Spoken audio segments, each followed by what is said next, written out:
Bonjour à toutes et à tous. Nous sommes de retour aujourd'hui pour un nouveau webinar du Labucé by Seabird avec ses partenaires aujourd'hui, Aramis, cabinet d'avocats spécialisé en droit des affaires et des nouvelles technologies, Neoxam, leader sur le marché de la data, du fund et du risk management dédié au secteur de la finance, Vermeg, spécialiste des solutions logicielles et digitales dans le secteur de l'assurance, et enfin Cantalis, spécialiste de la donnée, de l'analyse financière ainsi que des solutions technologiques.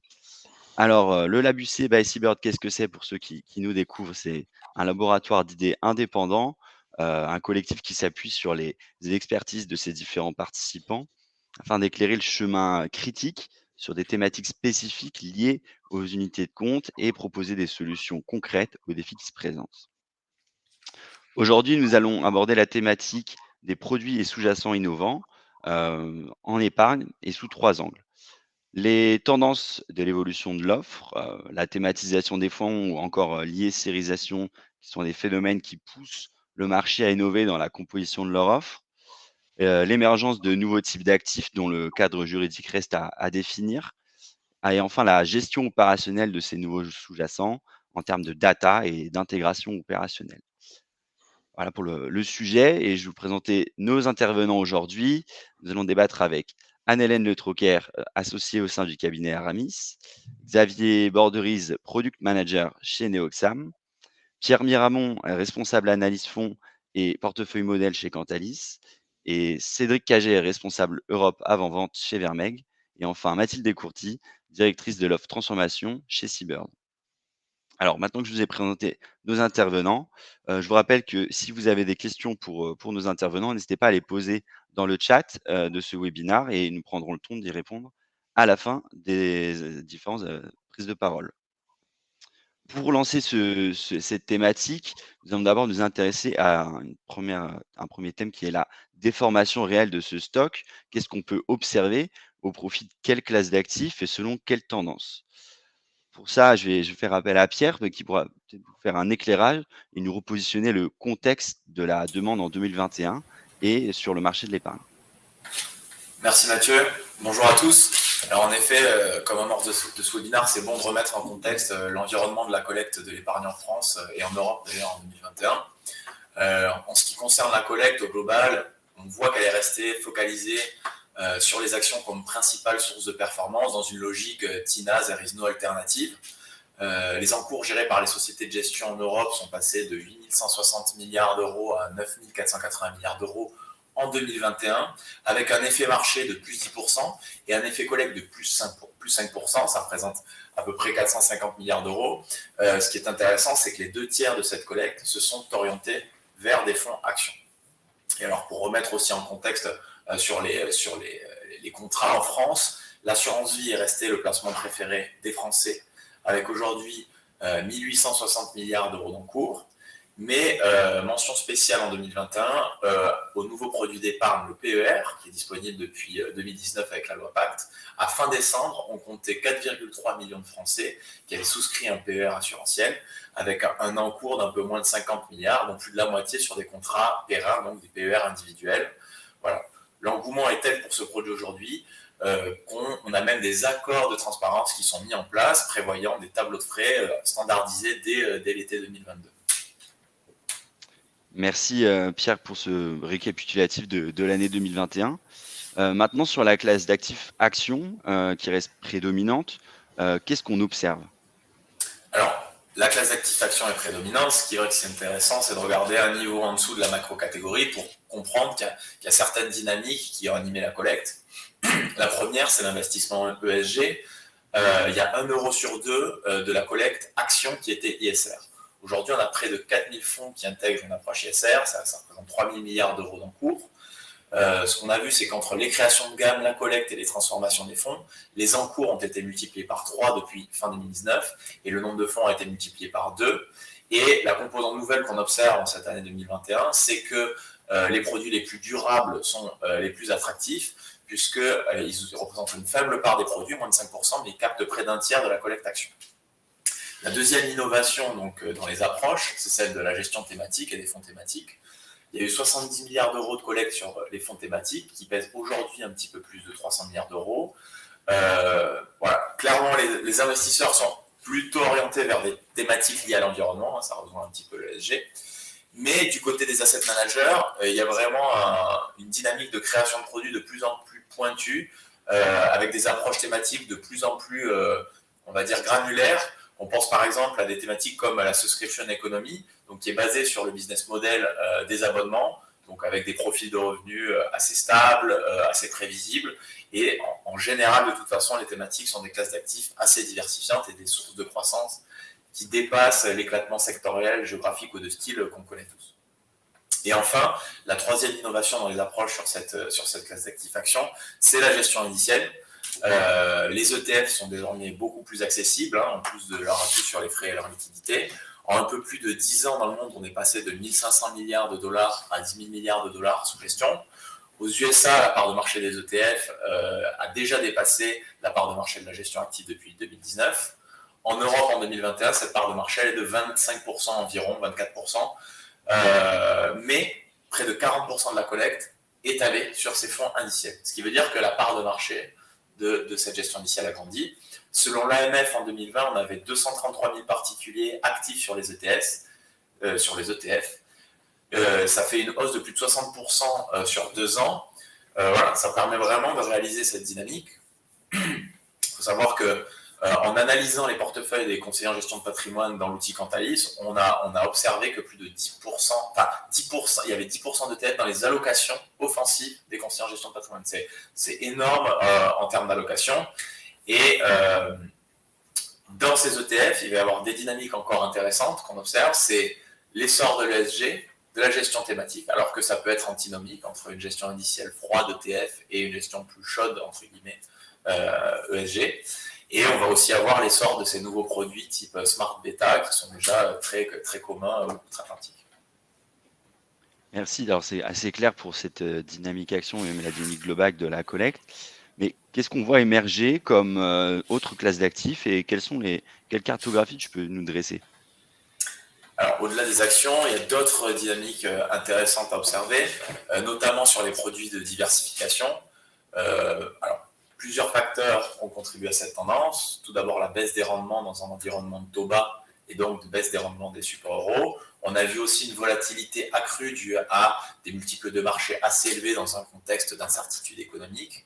Et puis, il y a aussi à côté l'arrivée de réglementations qui ont favorisé les produits innovants, mais aussi les produits eux-mêmes qui ont vu des innovations technologiques et techniques qui ont permis d'avoir de nouvelles catégories d'actifs. Alors, parmi ces actifs de diversification, on va retrouver des produits qui sont désormais standards, les fonds de performance absolue. Alors, pourquoi on en parle? Parce que c'est des fonds qui avaient décollecté entre 2017 et 2020. Et en fait, en 2021, il y a eu un retournement très intéressant. Il y a eu une collecte de 20 milliards d'euros, 10% de l'encours de la catégorie. Et en fait, ça met vraiment en avant le fait que les investisseurs sont allés à la recherche de couverture, de diversification dans des environnements plus complexes. Et ça fait vraiment le lien avec d'autres classes d'actifs de diversification, telles que les actifs tangibles et les titres structurés, qui représentent désormais près de 15% des placements. Chez les assureurs, selon un bulletin de la Banque de France, qui fait état de ses actifs en 2020, donc il y a à peu près un an, on avait un énorme morceau immobilier, 200 milliards d'euros, ensuite une très grosse partie sur les structurés, à hauteur de 110 milliards, et ensuite entre 35 et 40 milliards sur les fonds infrastructures et sur les fonds alternatifs ou private equity. Alors pourquoi on est revenu vers ces classes d'actifs? Je le disais à l'instant, d'une part pour des raisons conjoncturelles, d'autre part parce qu'ils sont aussi plus accessibles, mais il y a bien entendu d'autres caractéristiques sur chaque produit.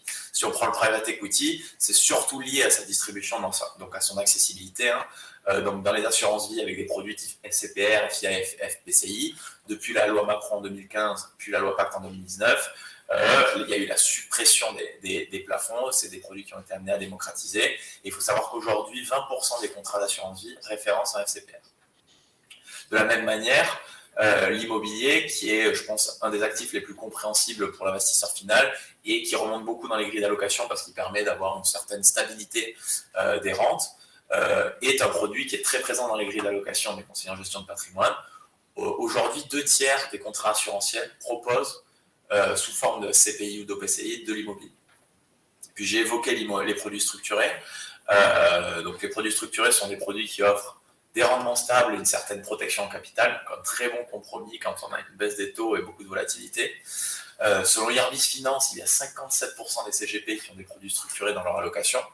En France, on a un marché relativement dynamique aujourd'hui, 1000 produits émis chaque année, 14 milliards d'euros de volume annuel et un stock autour de 50 milliards d'euros. Et ce qui est très intéressant, c'est encore une fois on en reparle de l'ESG, c'est que c'est une classe d'actifs où l'ESG devient non négligeable. Les 2/3 des sous-jacents dans les produits de campagne à destination de l'assurance vie intègrent des critères ESG. Et la demande, elle va au-delà de l'ESG sur le sous-jacent, parce qu'aujourd'hui, l'investisseur s'intéresse aussi à toute la chaîne de valeur du produit. Ça va être la complexité, les émetteurs, le pays d'émission, la vie du produit, à savoir si on a les valorisations et de la documentation. Tout ça fait partie aussi de cette enveloppe ESG, et c'est quelque chose qu'on a constaté avec une plateforme digitale avec qui on est partenaire, qui s'appelle 50 et qui fournit des produits structurés. Et donc on est venu voir exactement dans quels termes on pouvait qualifier ces produits structurés en termes ESG avec un label qu'on a co-créé. Voilà. Puis un dernier point, je pense, c'est de parler des nouveaux modes de consommation des produits financiers. Alors, consommation, ça fait un petit peu ambigu comme expression. Mais on voit que le nombre d'investisseurs actifs a été multiplié par 2,5 en 2021 par rapport à 2019 pour atteindre plus de 2,5 millions d'investisseurs individuels. Parmi ces investisseurs actifs, l'AMF compte 400 000 nouveaux néo-brokers qui ont en moyenne 36 ans contre 50 ans pour la moyenne des investisseurs individuels. Et le poids des investisseurs individuels dans le volume des transactions en bourse a été sur la période multiplié par 2,2. C'est passé de 10% à 22% sur le troisième trimestre 2021. Voilà, donc parmi les grandes tendances. On a aussi cet intérêt pour le néo-brokerage, pour les nouvelles classes d'actifs, telles que les crypto-actifs, qui évoluent très vite, donc, sur lesquels on n'a pas encore énormément de visibilité, que ce soit sur les flux ou sur le nombre de sociétés qui en proposent, et donc qui éveillent l'attention de tous les acteurs historiques du marché face à tous ces arrivants. Merci Pierre pour cette cartographie assez riche. Mathilde, quelle est toi ton analyse de la situation? Oui, bonjour à tous déjà. Effectivement, pour rebondir sur la cartographie que vient de faire Pierre et qui illustre finalement un virage financier assez clair avec des collègues sur du coup des classes d'actifs différenciantes. En fait, on observe qu'avant d'être un virage financier, c'est un virage psychologique et culturel, dans le sens où c'est une acceptation par les acteurs institutionnels qu'il faut sortir du couple fonds-action-fonds monétaire, qui était jusque-là pensé comme la pierre angulaire de l'offre UC. Et cette structuration en deux jambes, en fait, elle correspondait à la croyance chez les assureurs, selon laquelle la jambe monétaire garantissait, protégeait le capital, et la jambe action permettait d'aller chercher de la performance. Or, avec les cracks actions réguliers, et le dernier en date, celui lié à la crise Covid, et en parallèle l'érosion des taux, on a finalement deux enjeux nouveaux qui se posent pour les institutionnels et in fine pour les clients finaux. Le premier, c'est la sécurisation des encours. Et pour éviter ces arbitrages successifs des UC vers le fonds euro dès qu'on a un marché action qui dégringole. Et le deuxième, c'est la recherche d'un relais de performance qui soit résilient, comme le disait Pierre. Donc, in fine, face à ces deux enjeux, on a 4 axes en réponse et qui finalement résument ce qu'évoquait Pierre jusque-là. Le premier, c'est la thématisation des actifs. Le deuxième, c'est la diversification des sous-jacents, avec en fer de lance, comme c'était exposé juste avant, les ETF et les produits structurés. Pourquoi ? Parce que ce sont des produits qui sont aujourd'hui massivement retailisés. Le troisième axe, c'est l'hybridation des classes d'actifs au sein de véhicules dédiés. Donc, on voit naître des véhicules qui associent de la dette privée, du private equity, de la dette mezzanine, du private equity, voilà, dans des véhicules peut-être plus complexes qui semblent de premier abord moins lisibles, mais qui pour autant trouvent leur place aujourd'hui sur le marché, toujours dans cette optique de recherche d'un relais de performance qui soit véritablement résilient. Et enfin, le quatrième axe, c'est le développement des modes de gestion passifs, donc via du coup effectivement le boom sur les ETF, mais également collectif, et ça la loi PAC n'y est pas étrangère, notamment avec l'émergence du nouveau PER. Donc ça, c'est pour les 4 axes majeurs qui permettent de répondre aux deux enjeux précités, donc la sécurisation des encours et la recherche d'un relais de performance. Et enfin, et au-delà de ces grandes tendances, et ça fait écho à ce que disait Pierre au niveau, par rapport au nouveau comportement finalement des consommateurs, consommateurs de l'épargne, on assiste finalement face à ces nouveaux investisseurs à l'arrivée de nouveaux venus en termes de classe d'actifs, donc qui sont les fameux actifs numériques, les ICO.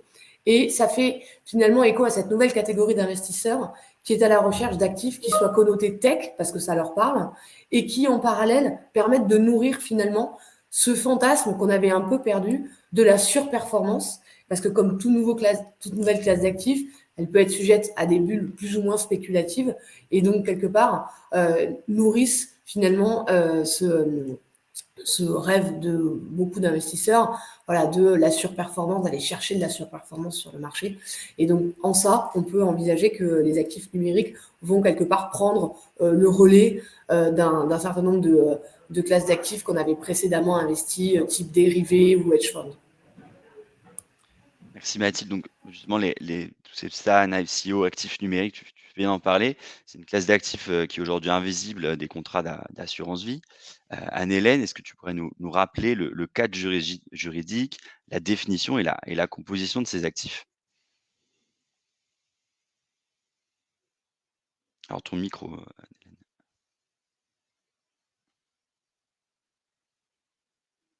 Anne-Hélène, ton micro Anne-Hélène, est on coupé. t'entend pas. Ton micro est coupé.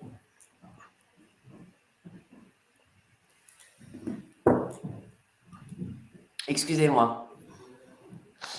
Je commençais par vous saluer tous et je disais que je rebondissais un petit peu sur l'image que vient d'employer Mathilde, que j'aime bien, qui parle de virage culturel et psychologique avant même d'être un virage financier. Je crois qu'on peut aller un petit peu plus loin et dire que Pacte, en fait, c'est même un virage réglementaire avant d'être un virage financier.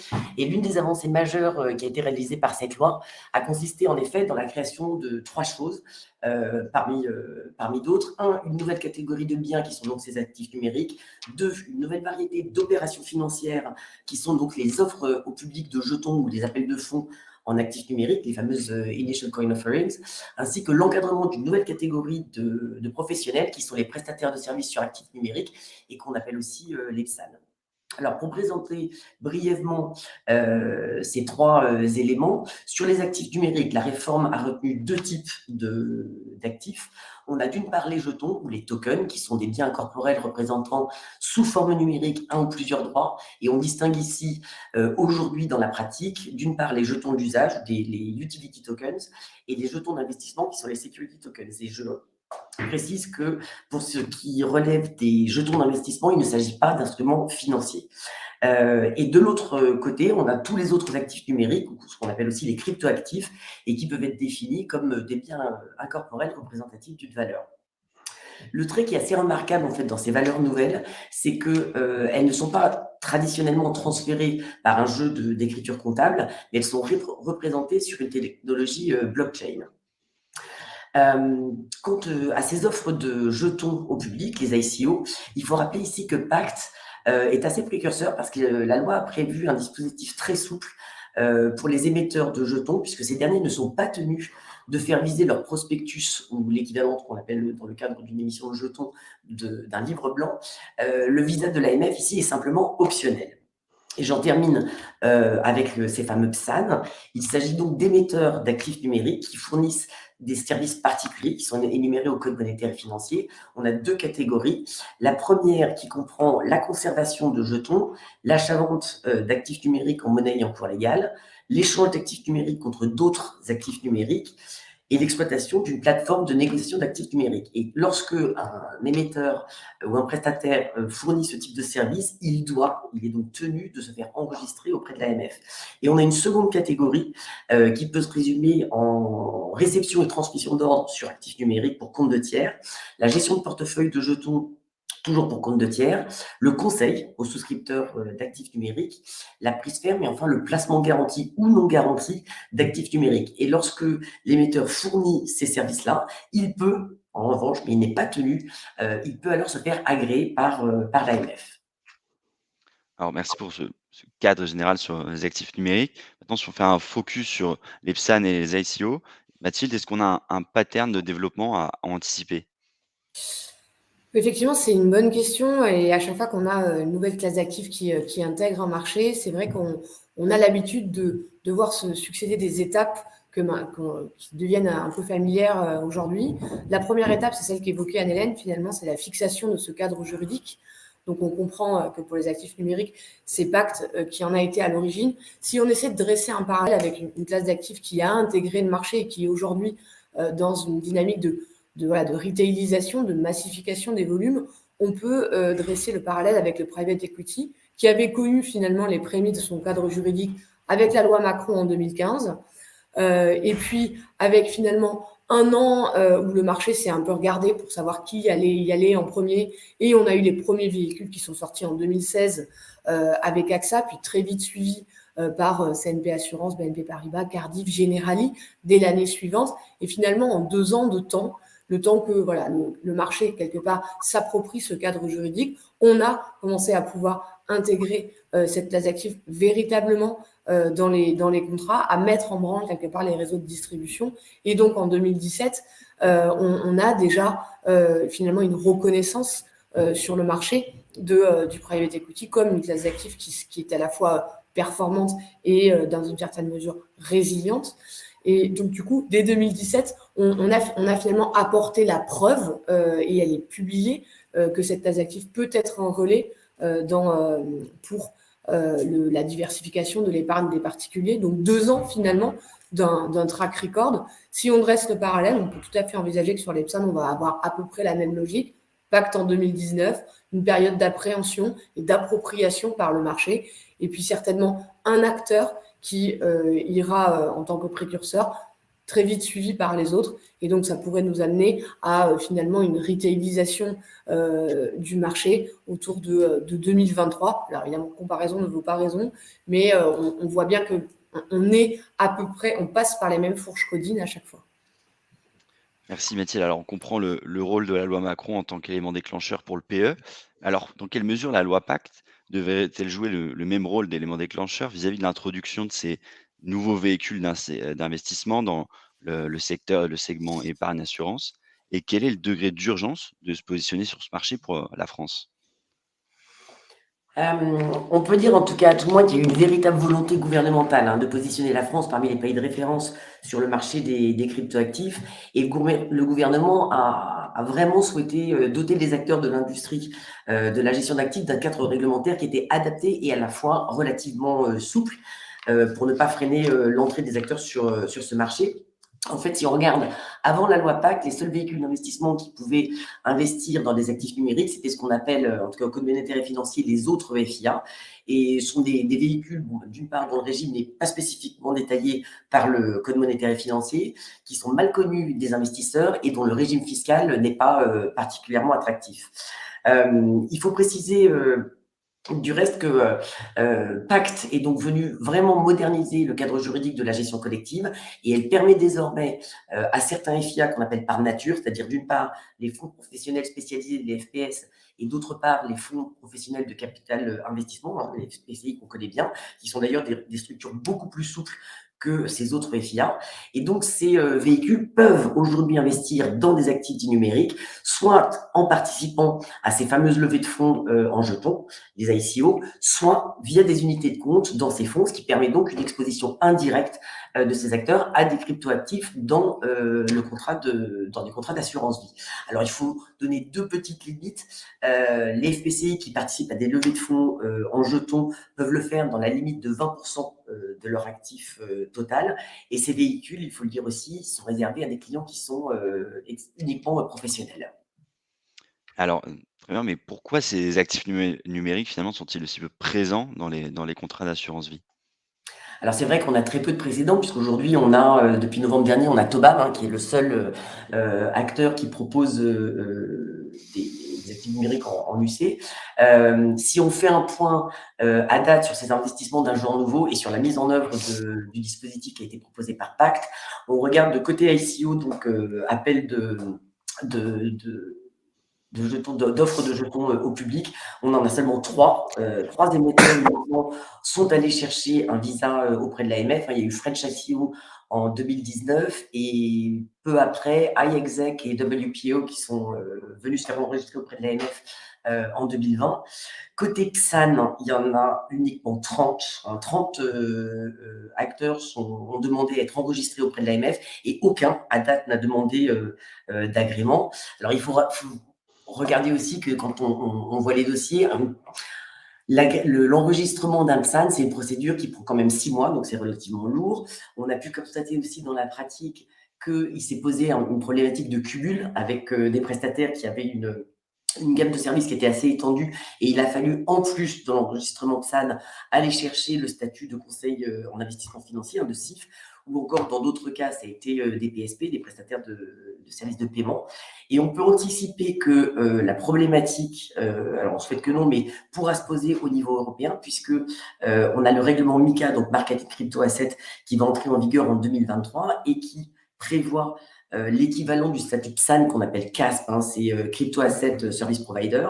Et on se pose la question de savoir si les PSAN qui sont déjà enregistrés en France vont devoir reprendre entièrement la procédure pour se voir reconnaître au niveau européen le statut de CASP.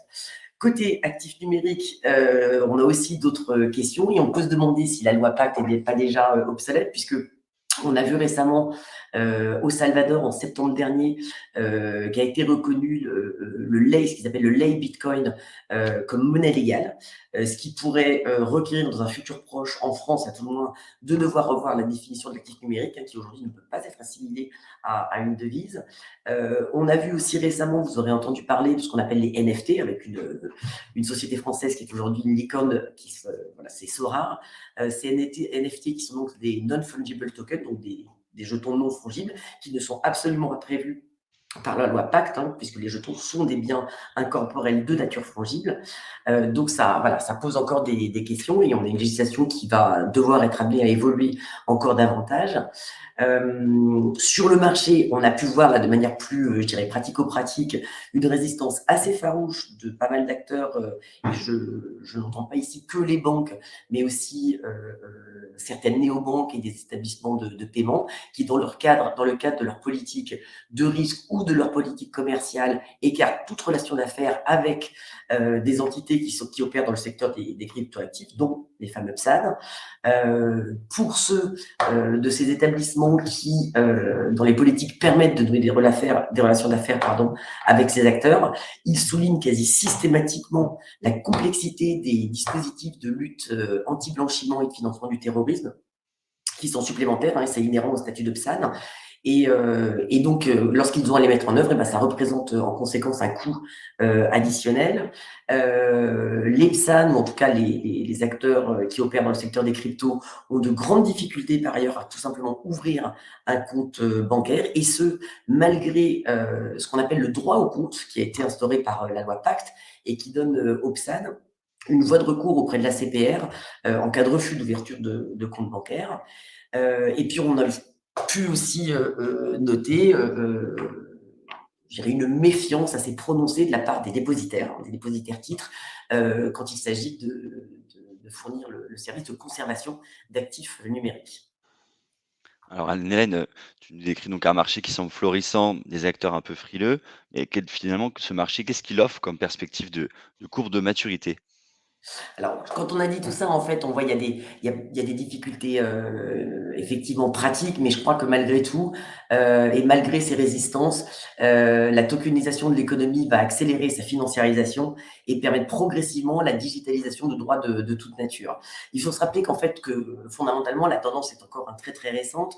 La blockchain et le Bitcoin, ils n'ont que 12 ans, ce qui est relativement récent, et la loi Pacte n'a encore que 2 ans.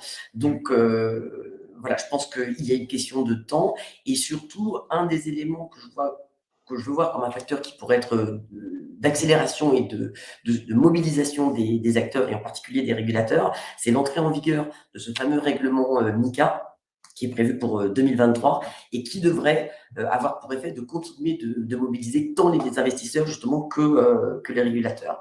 Et pour en finir, je pense que ce que l'on voit aussi dans la pratique, c'est que les acteurs institutionnels comme la BPI ou des fonds d'investissement comme aujourd'hui Eurazeo continuent d'exercer une pression très forte pour accélérer le mouvement. La BPI a lancé il y a quelque temps un fonds fintech crypto avec quand même une poche d'investissement de 100 millions. Et ces acteurs interviennent vraiment au plus haut niveau, c'est-à-dire au niveau du Trésor, au niveau de l'AMF et de la CPR, pour pouvoir déployer leurs fonds dans des actifs numériques. Et ce, malgré des questions qui sont toujours en suspens, parce que là, on a fondamentalement un véritable enjeu d'attractivité du marché français. Et la Suisse et le Luxembourg en particulier nous tiennent un petit peu la jambe haute, mais voilà, c'est un contexte d'émulation dont je pense que la France saura relever le défi.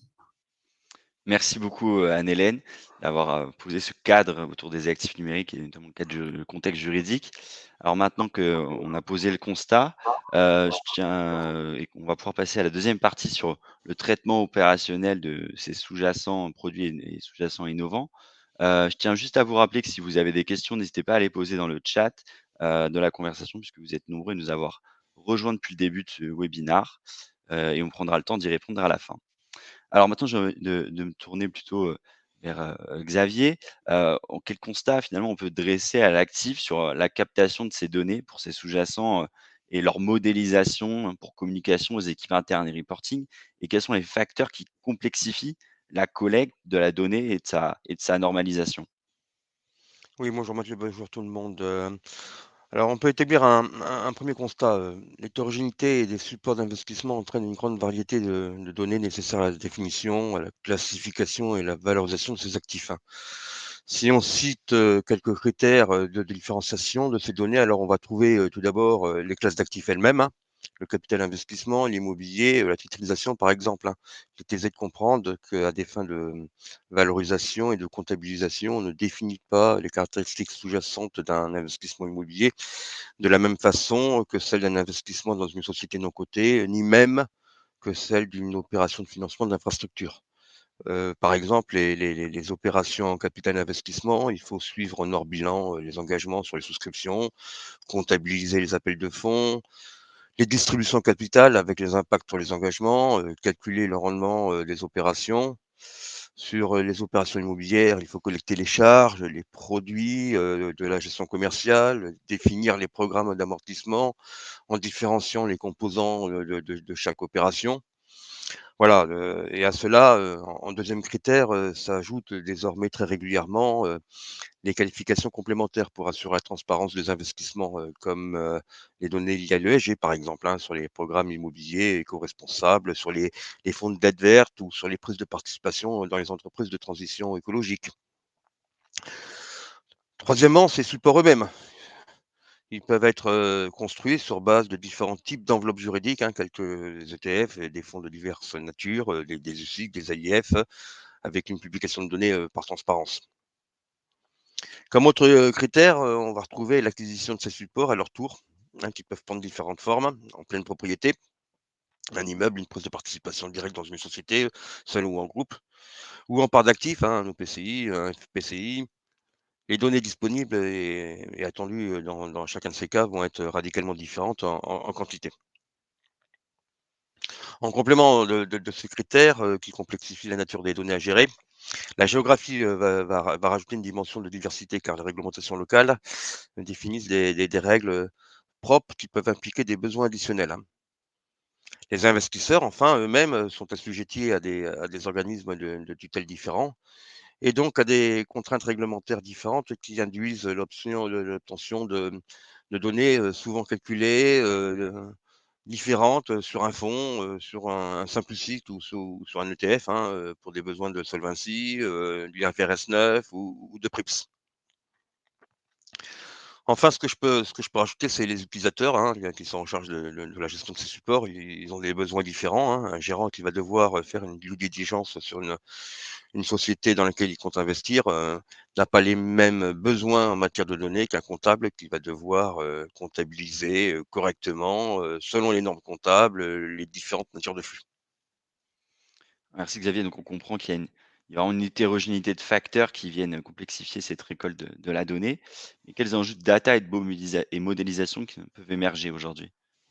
Alors oui, un deuxième constat peut être en effet établi, l'hétérogénéité de ces besoins conduit à des réelles difficultés à collecter, des données de qualité, voire même à les calculer, hein.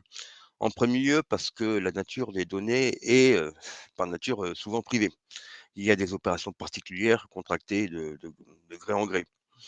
C'est souvent le cas, pour les investissements immobiliers dont les caractéristiques ne sont, ni publiques ni publiées, mais seulement connues des investisseurs et des promoteurs. Le schéma, pour, les investissements de titrisation ou de dette, et de financement d'infrastructures garde aussi leur spécificité, hein, chaque transaction étant unique. En second lieu, lorsque l'information pourrait être, publique, par exemple dans le cadre de l'ESG, hein, qui est en train de se mettre en place, alors que la multiplicité et la diversité des sources, hein, plus de 25 sources en ce moment, sur l'ESG en Europe, hein, tout ça, ça vient complexifier l'accès à la donnée. En effet, interviennent, dans ce secteur, de grands acteurs généralistes, hein, diffuseurs de données, les fournisseurs d'indices, les agences de notation, voire des bourses. Mais il y a aussi des petits acteurs allant de la fintech à de nouveaux acteurs comme les asset managers, hein, Amundi par exemple. Et dans cette diversité multiple, nous observons déjà des consolidations. Bien que ce secteur soit naissant, qui vont probablement, amener, des restructurations d'offres tant commerciales que techniques, et tout cela ne va pas faciliter, la stabilité des formats, des contenus, des protocoles, et je ne parle pas, des données elles-mêmes, hein. Cet éclatement de sources, lié à des marchés de niche, hein, des acteurs spécialisés, sur, les champs sémantiques ESG, des acteurs sur des champs encore plus spécialisés tels que la biodiversité ou le carbone, des acteurs sur des typologies de services, hein, des données brutes, des analyses de portefeuille ou de rating, de screening, controverses. Tout cela, ça va ajouter à la complexité. La régularité de publication est aussi, un souci, puisqu'elle est très variable pour ne pas dire, aléatoire, et même si des processus de collecte tendent à être, saisonnalisés, ils ne sont pas tous, synchronisés malheureusement. Lorsque les éléments sont recueillis, en plus, ils sont à gérer, manuellement, car les informations sont fournies sous forme de, rapports papier nécessitant, transcription, saisie, et donc beaucoup de vérification et de travail manuel. Il y a en ce moment une absence de normalisation, tant dans la nature, même des données, que des formats, la fréquence de mise à jour, les protocoles d'échange, les calculs. Et puis, en plus, les sociétés de gestion peuvent décider de définir leurs propres règles de calcul, pouvant conduire en fait à une certaine opacité, de la donnée, car, la comparaison dans ce cadre-là est rendue, plus difficile. Donc on comprend qu'il y a vraiment une hétérogénéité de supports et en plus de ça, une multiplicité des sources, de données pour certains d'entre eux. Donc quels enjeux, en termes de maîtrise des coûts se posent et comment on peut y répondre? Alors c'est exact, effectivement, le troisième constat que l'on peut faire, concerne, le coût, élevé de ces données, tant l'acquisition qu'au traitement, hein. Alors si je parle de l'acquisition dans un premier temps, toute la profession, enfin, hormis les fournisseurs de données bien sûr, critiquent, les coûts prohibitifs de ces données, hein. Heu, les dépenses réalisées, pour l'acquisition de données, des ESG ont connu un essor, important, passant, si je cite la société de conseil Opimas, de 300 millions de dollars en 2016 à près de 900 millions en 2019, hein. Et puis, si on prend un périmètre un peu plus large, et qu'on prend UBS, UBS estime de son côté que le marché de données, et services ESG a plus de 2 milliards de dollars, et montant, qui pourrait, selon ses propres estimations, dépasser les 5 milliards d'euros de chiffre d'affaires d'ici, 2025, hein. Et puis, en termes de traitement, il faut assurer une complétude, alors, en s'alimentant auprès de plusieurs sources, hein, multiples. Chaque acteur, doit faire le nécessaire. L'hétérogénéité, des données récupérées entraîne un besoin, d'homogénéisation, hein, par exemple pour convertir des valeurs énergétiques, hein, qui sont, très diverses. comme des kilowattheures en tonnes équivalent pétrole. La non-normalisation des formats et des protocoles nécessite des traitements de différenciation, d'intégration, de contrôle. Chaque format évolue indépendamment.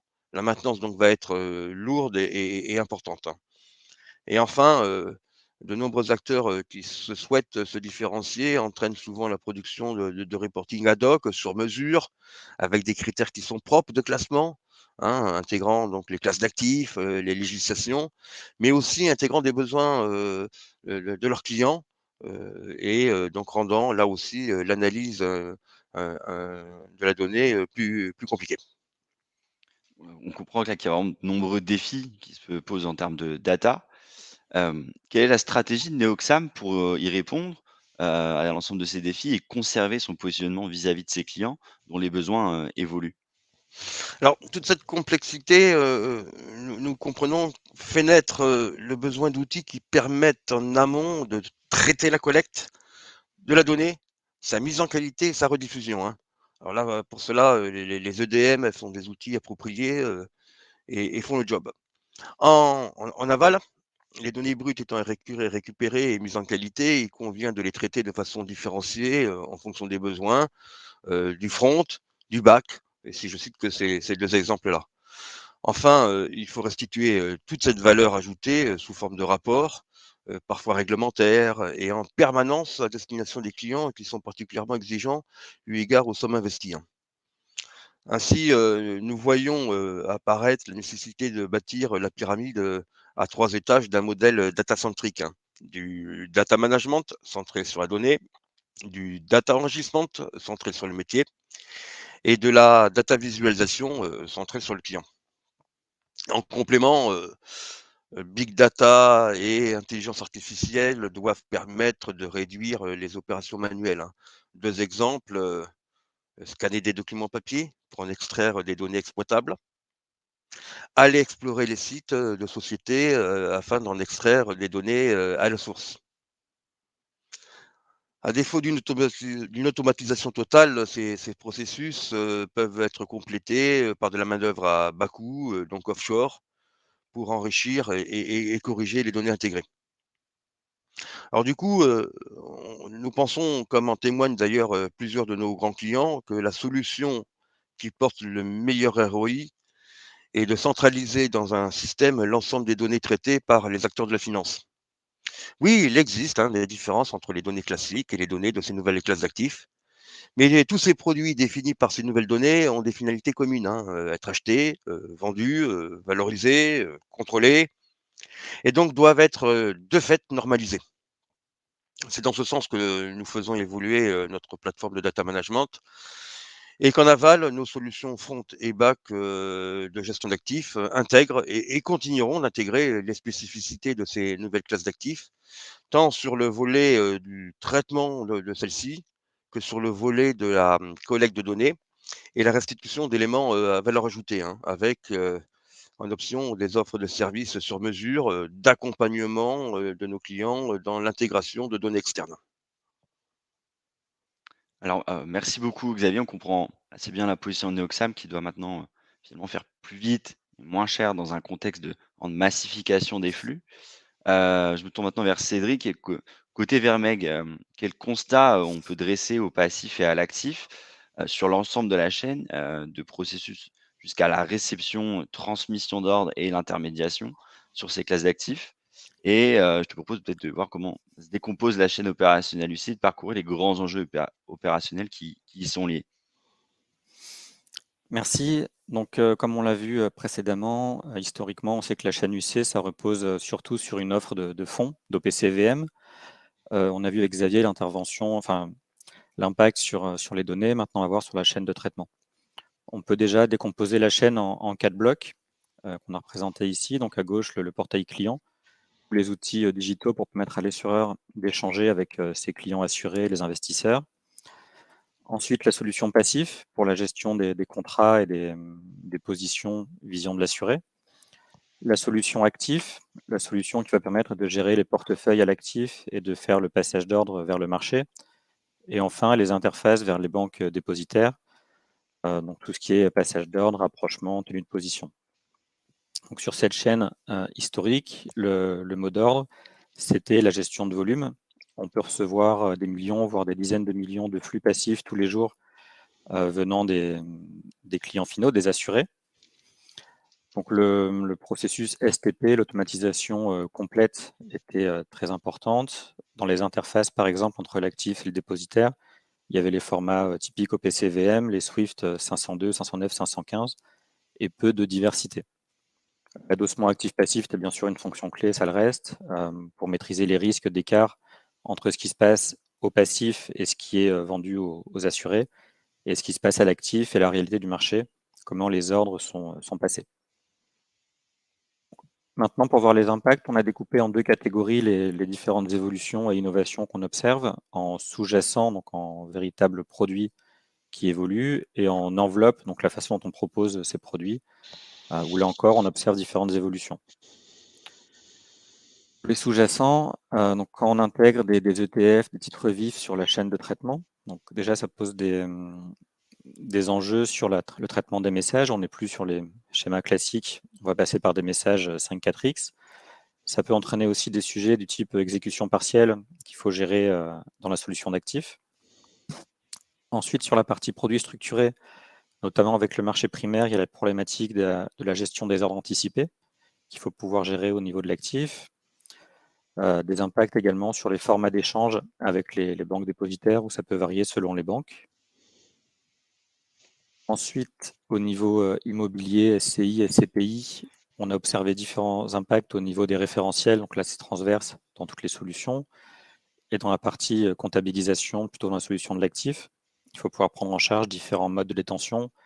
Il faut encore gérer des loyers, donc qui entraînent un peu d'évolution. Private equity, également des impacts référentiels sur toute la chaîne, des impacts au niveau de la compta, des impacts sur le passage d'ordre dans les formats avec lesquels on va pouvoir envoyer les demandes de souscription, où on trouve beaucoup d'envois par mail, papier, plutôt que par des flux automatiques. On voit également arriver, donc le plus récent, c'est les actifs numériques, pour lesquels on va parler technologie blockchain. Pour le deuxième tableau, pour les enveloppes innovantes, donc quelques nouveautés. Ça fait quelques années déjà, mais donc il y a les fonds d'assurance spécialisés au Luxembourg, les FAS, pour lesquels la nouveauté, c'est que l'assuré peut lui-même décider du passage d'ordre, alors qu'avant, sur des offres fonds dédiés, c'était plutôt des sociétés de gestion externes qui assuraient le passage d'ordre. Donc là, le sujet, c'est d'assurer une connexion entre l'outil d'actif et les frontaux digitaux, d'assurer également la compliance pre-trade au moment où l'assuré fait son passage d'ordre, pour vérifier qu'on respectera toujours les contraintes CA quand on est au Luxembourg. Et sur des poches type plan épargne retraite, PER, ou des poches titres vifs, on va avoir des impacts dans l'outil passif sur la fiscalité, par exemple, ou dans la mise en œuvre actif-passif. Besoin de faire un calcul de VL à l'actif, besoin de modéliser le fonds au passif. Merci pour ce décryptage de la chaîne et des impacts de ces sous-jacents sur celle-ci. Alors on a vu quelques problématiques posées par l'intégration des nouveaux sous-jacents ou des nouvelles enveloppes. Et si on essaie de replacer les principaux enjeux pour adapter et améliorer continuellement la chaîne de traitement, quels axes ressortent? On a vu une série de problématiques apportées par les évolutions du métier sur le cycle UC. On essaye maintenant de les représenter selon 3 axes. L'axe souscription-rachat, donc c'est comment est-ce qu'on communique d'un bout à l'autre de la chaîne sur les opérations. Donc il y a un premier impact au niveau digital, quand on échange avec les clients assurés pour fluidifier ce passage d'ordre, et un sujet interfaçage en aval avec la connexion sur les banques dépositaires, où la complexité ne cesse d'augmenter avec différents formats et de nombreuses banques à intégrer. Donc l'enjeu pour la souscription rachat, ça va être l'automatisation, avoir un maximum de flux normés, standards, et pas de bons de souscription papier ou de PDF, comme on peut en trouver encore dans certains process dans les échanges entre l'assureur, ses clients, les partenaires distributeurs, les courtiers, les gérants. En deuxième axe, on a le référencement, donc la gestion des spécificités de toutes les classes d'actifs qui nécessitent de l'expertise, des solutions qui peuvent s'adapter. Donc l'enjeu, c'est la flexibilité, la configuration pour intégrer les demandes type ETF, type cotation, type valorisation. Et le troisième axe qu'on a représenté ici, c'est la comptabilisation tenue de position. Donc, là encore, un enjeu lié à la flexibilité des outils pour s'adapter aux différentes classes d'actifs et intégrer toutes les spécificités. Typiquement, quand on traite des ETF avec différents clients ou différentes banques, on va voir que des fois, on nous demandera de les traiter comme des fonds ou comme des titres vifs. Donc, il faut pouvoir s'adapter, peut-être selon les banques avec lesquelles on communique, prendre les protocoles qui sont, et les formats qui sont choisis par la banque. Alors maintenant, j'ai envie de te demander, Cédric, un peu comme Neoxam, quel est, selon Vermeg, comment l'offre va-t-elle évoluer? Ouais, donc on a représenté sur cette page la chaîne de valeur, encore une fois, avec l'ensemble de notre offre. Donc déjà, notre objectif, c'est d'avoir une offre complète d'un bout en bout de la chaîne. Portail client avec des frontaux qu'on peut proposer, des digital apps qu'on met en œuvre également pour certains processus très ciblés, comme les parcours de souscription, comme l'onboarding de feed. Au centre, on a nos solutions métiers. Donc, quand on est chez Vermeg, on parle de Solife pour la solution passif ou de Soliam pour la solution actif. Donc, ces deux outils ont déjà des grandes possibilités de configuration et on a également une roadmap pour les faire évoluer régulièrement et suivre le marché. Par exemple, sur Solife, on a ajouté de la fiscalité pour le PER. On a fait des évolutions liées à la compliance MiFID ou encore sur le fonctionnement multipoche pour pouvoir traiter différents modes de gestion. Sur Soliam, des évolutions également type compliance, company box, transparisation. Et enfin, sur la partie à droite du schéma, donc les interfaces avec les dépositaires, on a identifié que c'était un point clé dans beaucoup de projets pour beaucoup de contextes. Donc, on a mis en place une nouvelle offre, Custodix, qui permet d'avoir un catalogue d'interfaces préconfiguré qu'on peut simplement activer et pour lequel Vermeg fait de la maintenance. Donc, ça facilite grandement les connexions d'un PMS type Soliam avec le marché extérieur. Donc, pour conclure au niveau de notre offre, on a une offre complète, une offre modulaire. On peut apporter uniquement certaines briques pour répondre à un besoin très précis, flexible en gérant un maximum de choses par configuration, et bien sûr le volet SaaS, Software as a Service, une composante importante aussi de la roadmap. Merci beaucoup, Cédric.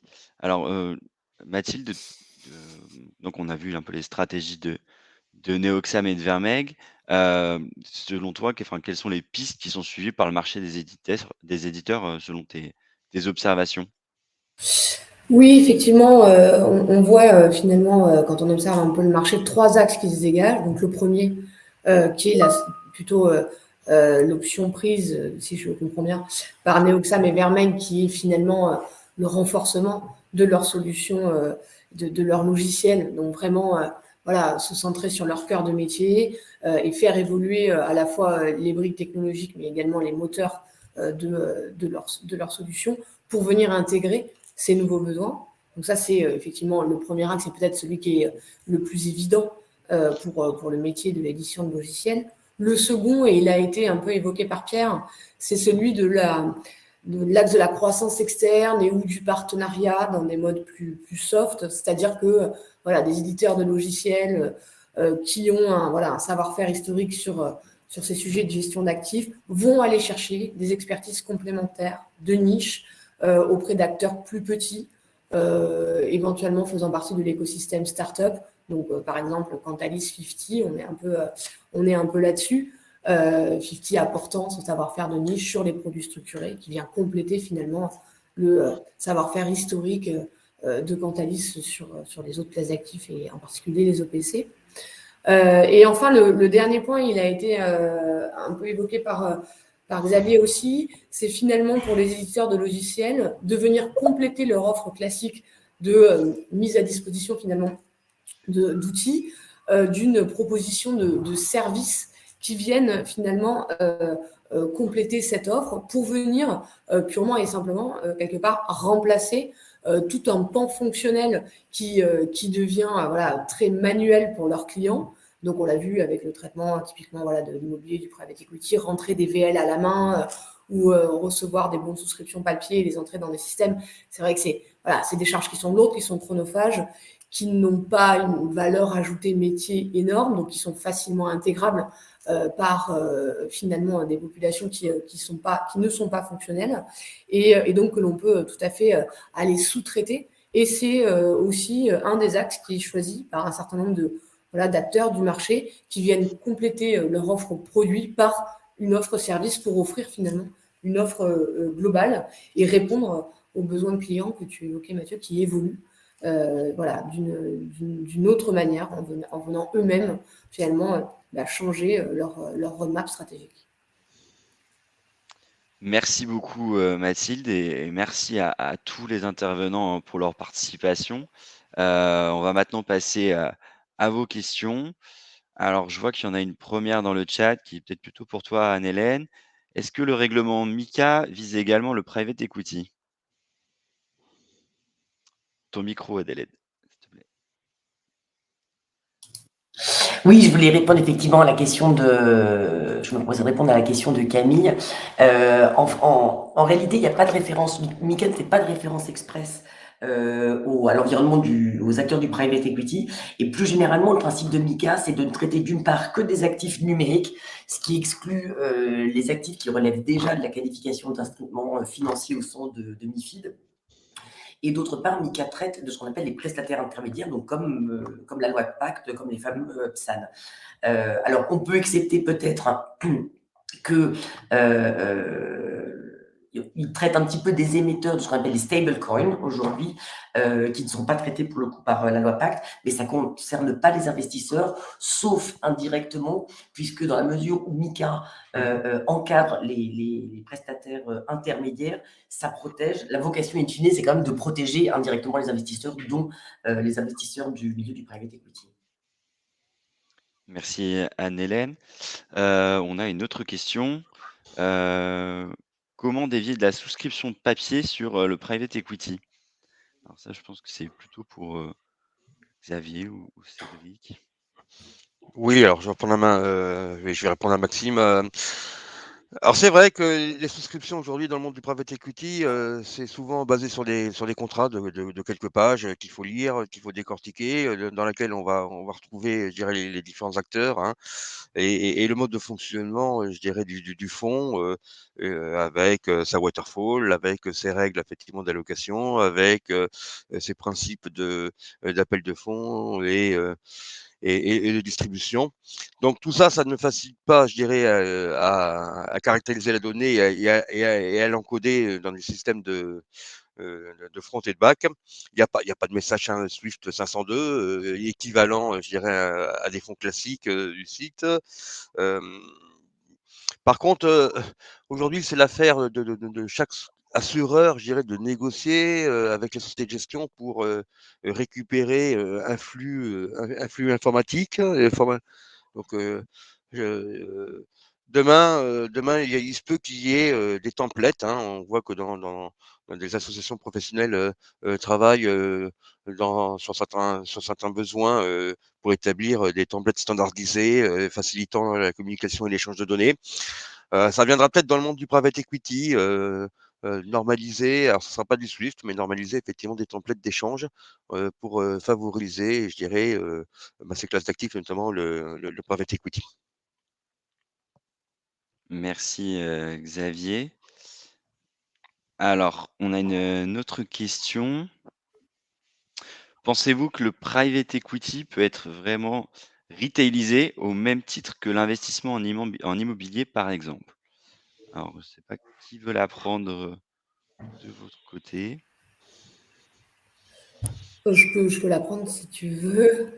Alors, est-ce que, alors effectivement, on fait souvent ce parallèle, hein, parce que l'immobilier a aussi une courbe de maturité relativement lente. Et d'ailleurs, on a commencé à avoir de l'immobilier très retail à partir du moment où on a mis en place les OPCI. Pas parce que les OPCI parlent plus que les SCPI, le SCI aux clients, mais parce qu'ils sont plus facilement traitables dans les systèmes des institutionnels pour des raisons de liquidité et de passage d'ordre. Donc, en fait, souvent, on arrive à retailiser aussi une classe d'actifs quand on arrive à faire converger la lisibilité par le client de la capacité de traitement opérationnel chez les acteurs de marché. Et pour le private equity, finalement, on est exactement là-dedans. C'est-à-dire que tant qu'on continuera effectivement à avoir des véhicules dont on a du mal à avoir des valos plus rapprochés que bi-hebdo, enfin bimensuel, pardon, et qu'on a voilà, des appels de fonds qui passent par de la souscription papier, etc., on aura du mal à passer ce stade de la massification. Mais on peut envisager, comme le disait Xavier il y a quelques secondes, que finalement, on va arriver à créer des véhicules, et c'était d'ailleurs un peu l'objet de la création du FCPR, hein, à normaliser finalement ces traitements de plus en plus. Et à partir de ce moment-là, si on a un OPCI-like pour le private equity, certainement on ira vers une retaillisation plus forte. Merci Mathilde. Et alors, je crois que c'est peut-être la dernière question, d'autres apparaissent. Quelle stratégie de déploiement opérer pour intégrer ou revoir les UC référencés au profit de sous-jacents innovants? Alors, ce sera plutôt côté peut-être Mathilde ou Pierre. Oui, alors à nouveau, alors déjà, il faut serrer la question parce que, bon, on l'a vu sur les actifs numériques aujourd'hui, déjà, il y a une tension au niveau de l'offre. Donc c'est, voilà, on n'est pas pour tout de suite sur des axes stratégiques pouvant être pris par les institutionnels, si ce n'est celui de venir alimenter le marché. Pour les autres classes d'actifs, souvent la stratégie, en fait, elle est un peu sur un trépied, il y a 3 axes. La première, c'est souvent de rationaliser ce qui est en stock, parce que l'histoire a fait qu'on a référencé en masse des produits structurés qui ont tous les mêmes sous-jacents, des ETF qui traquent tous les mêmes indices, etc. Donc, il y a déjà un travail de rationalisation des gammes. Et ensuite, il y a un travail de partenariat, c'est-à-dire aller chercher des partenariats plus différenciants, peut-être des AM de niche, et ou faire travailler finalement des AM entre eux pour créer des véhicules, comme on le disait tout à l'heure, plus hybridés. Ça, c'est un deuxième axe. Et le troisième axe, c'est évidemment la formation des réseaux de distribution, parce qu'on sait que voilà, c'est un des triggers majeurs de la retailisation de n'importe quel véhicule. Merci Mathilde. Alors, je crois que c'était la dernière question. On a une question sur si on peut partager le slide, je crois qu'Alice, tu pourras y répondre dans le chat. Sinon, on tient à tous vous remercier de nous avoir suivis aussi nombreux ce matin. On espère que ce webinaire vous a plu. Je tiens à remercier également tous ceux qui ont participé à l'élaboration de ce webinaire et les intervenants pour leur présence ce matin. Et vous pouvez également répondre à un questionnaire de satisfaction qui va donc vous être communiqué à la suite de ce webinaire. Vous pourrez donner votre avis sur la session de ce matin. En tout cas, merci à tous et à très bientôt pour un nouveau webinaire. Merci à tous. Merci, bonne journée. À très bientôt. Merci à tous, à très bientôt.